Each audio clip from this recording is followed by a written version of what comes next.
Hi, I'm Angela Hughes, Insider Travel Report, and I'm here with Emil at Lanzerac, and we're going to be talking about his property and so much more.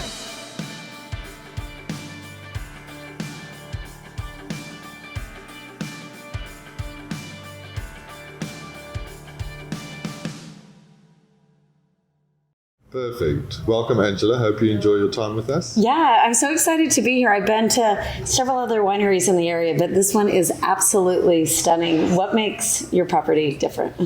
I think it's history and the people. We've got over 330 years of history. The farm was established in 1692, and it's evolved over time. And I think that's all of the history that makes it special, but still moving with the time. Okay, so we're outside of Cape Town, about, would you say, an hour away out of Cape Town? Yeah, if there's traffic, if there's no traffic, probably about 45 minutes. Yeah, and I feel like it's so trendy right now to come to the wine region, almost more than the safari. I mean, the safari was always the driving force, but now I feel like so many people want to come to the wine region and just stay, spend a few days, chill out. This is so relaxing. Yeah. So let's talk about the history of this property for a minute, because Yes. I mean, it's really all about the history. Yes. Yeah. So it was, like I mentioned, established in 1692, and then it was just a farm. There was no hospitality, hotel, not even a tasting room, nothing of the sorts. And yeah, it evolved over time, became more wine focused, and then in the early 1900s, South African wine industry really picked up, and individual wineries started making wine as opposed to sending everything to a co-op. And then we established the hotel in 1959. Okay. And that was David. So it's Raw. been around for a long time. Why did people start deciding to do like the bed and breakfast part of it I think when the winery was so successful? yeah, I think the inspiration was from the chateaus in France. Okay. And just people wanting to experience what it is to live on a wine farm. Yeah. And that inspiration was what David Rawdon used to establish basically the first hotel on a wine farm in South Africa. And Okay. that was over 60 years ago. And he converted all the old buildings. So where we're sitting now Yeah. used to be cellar number 2 that was built in 1920. So take a look behind me, you guys. This was cellar number 2. Yeah, and he converted that into the public spaces, and then all the rooms, some of the rooms that you saw were all outbuildings used for various farm activities. Okay, so you guys weren't building on more structure. You were using existing properties on the site, and I think that's what makes it so unique. Yes, and homey. Yeah. And so, like you've noticed, none of our rooms look the same. So Yeah. I always tell people you can have 53 different experiences at Lanzerac. Yeah, and it's so boutique feeling. I mean, the fabrics, the materials, the cloth tubs, et cetera, it just makes it feel like you're in a boutique. Would you say that you guys are more in the premium space or the luxury space, or for our rookie wine people? I think if you're a leisure guest, we're definitely in the luxury space. Okay. We're fortunate to be one of a few wine hotels in South Africa that's got 5-star premium rating. Okay. Which is, I would say, in the Dubai's of the world, they'll consider that a 6-star. Yeah. But in South Africa, we don't have that rating, and there's about 20 hotels in South Africa that does that. And I think what makes us special in that luxury space is we would like to let everyone feel like they're part of the family. And when we get that right, then we're happy. Okay, I love that so much. Now, I always say this to our viewers, that I feel like so many Americans don't know their geography. When's the best time to come? Because it's fall right now. Yes. That's our summer, people. And it's gorgeous, even not blooming. Yeah. You've got, kind of a New England feel here with leaves changing and leaves falling and flowers reblooming and not blooming. Would you say that the off season is popular for you, or is everybody flocking just for your high season, which is winter for us? Yes. Yeah. So I think for the Northern Hemisphere, that's the most popular time. Yeah. That's also the most difficult time to get into restaurants, to get into hotels. Okay. And South Africa is very far south, and it gets really hot. So my favorite time personally is, like you say, is fall. Right. Around So maybe in the shoulder season of both. Yeah. April, May is a good time, and then September, October. Okay. Because even December, being hot, it's also very windy. Okay. But it's still nice, and it's great if Right. you've got a snowy winter to come to a very sunny Right. South Africa. But feels to us like the sun is always shining in South Africa. Okay, let's talk about the food, because you can't have wine without food. Yes. I guess you can have wine without food, but let's talk about the food and what's special here at the hotel. So food is an integral part of the culture of all South Africans over various cultures. And we've decided to do different options and celebrating some of those cultures. Okay. So we've got our main restaurant where our breakfast is served, that we only do dinner. And there we do culinary classics reimagined. So the chef would do a stock standard lamb shank, but reimagining that. Right. So that's more what we would like to say the fancy restaurant. Yeah. Even though it's not a fine dining restaurant, it's definitely a finer experience than a normal restaurant. Okay. And then our second restaurant on this side is called Taphuis, which is the Afrikaans word for tap room. Okay. So it's a bar, it's a pub style, but a gourmet pub style food. And with the cozy fireplaces going this time of year, it's just the perfect setting to enjoy a good red with some great hearty food. And then our wine tasting in Delhi is very popular amongst the locals and our in-house guests. And there we serve from breakfast straight through to 6-7 o'clock at night. So do you ever have any just day visitors come here Yes. just for the restaurants and the food? Yes. So you don't necessarily need to be staying on site. You could visit the property, and you could be doing a wine testing that you could set up in advance. I mean, I went downstairs to the cellar, and it's amazing, just that tour. And so is that offered as like a private tour for people or a public tour? So it's a public tour, so we do it twice a day, 11 o'clock in the morning and 3 o'clock in the afternoon. Okay. So if you come as a guest, if you're not, even if you're not staying, if you're in the tasting room at that time, you just join the tour. And you can jump right in. You can jump right in, yeah. Okay, let's do some hot questions for you. Perfect. How long have you been with the property? October, it will be 9 years. 9 years. Yes. Okay, so you've seen a lot of developments happen here. Yes. What do you think is like something you're most proud of, like working at the property?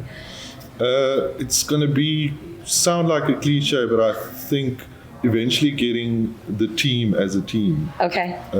But I think what the property has been through has built that team. So we had a fire in 2017 where we were closed for 13 months. Yeah. But the team... And I don't know what it is, but it seems like everywhere in vineyards, they're burning down lately. Yes. I'm just talking America, but so that is actually the building we're sitting in now. Yeah. Is the one that suffered in the fire. Oh, shoot. Yeah. And Okay. then we just reopened and started getting traction. Then COVID hit in early 2020. Yeah. And then we were closed, and we had different rules in South Africa of allowing to sell alcohol, not allowing to sell alcohol. So you've been through a lot of challenges. A lot of challenges, and I think that's what brought the team together. And having the team still together is what I'm probably most proud of. Yeah. Okay, second hot question you're not prepared for.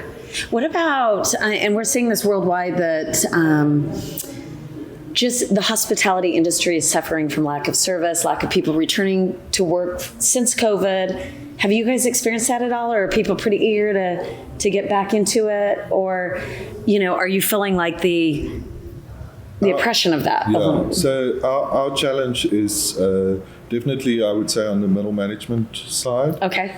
And I don't think it's necessarily for lack of people in South Africa wanting to do that, but the opportunities for South Africans overseas are so much greater. So we've lost a lot of... Interesting. Okay, so we're stealing talent abroad. Yes. Okay. So UK, US, the cruise ships... Yeah, all of you people watching. Most of our, I would say that experienced middle management get great opportunities, and we can't compete with a dollar salary or a pound salary. So it's just better money abroad and opportunity. Better money abroad and opportunity, and some of them do that for 2 years or 5 years, and then they come back, and then we welcome them back into the fold again. You're back. Yeah. You're back.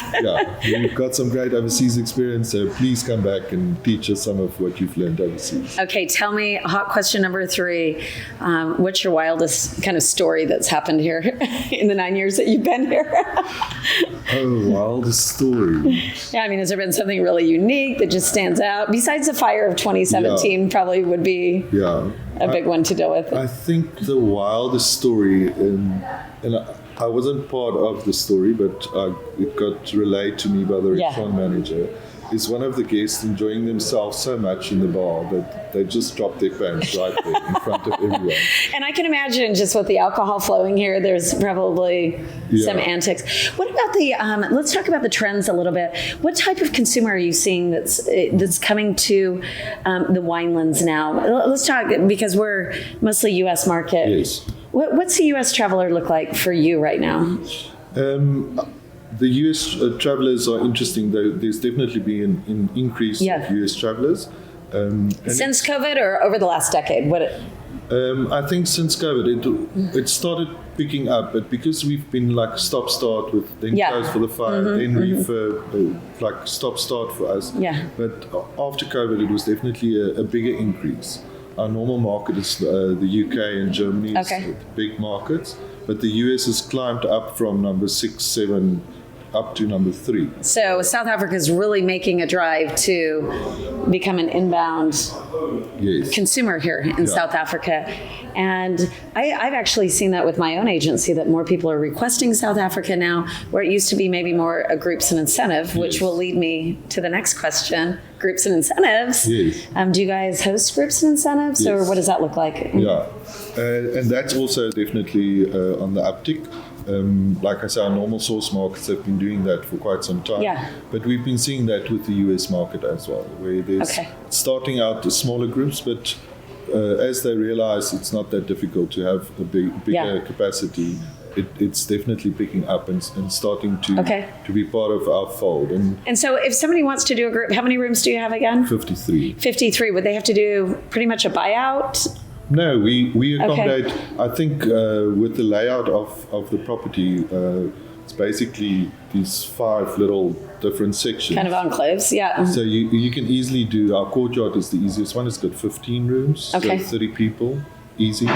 But if you want to do a buyout, that's also possible. And there's some beautiful grounds on this property where you could have a nice dinner party outside or a social, a wine testing outside as well. Okay, last question. Let's talk about destination weddings. Yes. I think people are trying to look outside of the Caribbean and Mexico when they now see the prices, especially in South Africa, being so appealing. Yes. Are you seeing an uptick in that, or do you expect that? Is that in your marketing plan, or is it mostly just locals that are doing destination weddings, or Europeans?